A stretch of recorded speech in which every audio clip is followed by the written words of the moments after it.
Let's activate some face paint. Get your supplies, get some nice cool water, and without water, you get no product. So make sure you dip your brush in the water and go ahead and load your brush.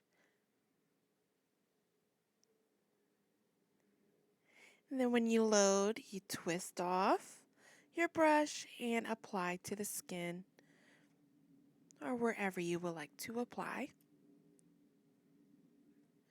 Also, you can use a spray bottle filled with water, spray your paint, and load your brush.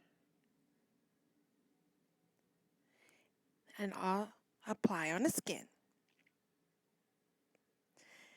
Now, if you spray too much water, it gets a little bit of a pool on the cake. And then when you load your brush, you'll get a lot of bubbles. That's when you have too much water. Go ahead, dab your brush and load it.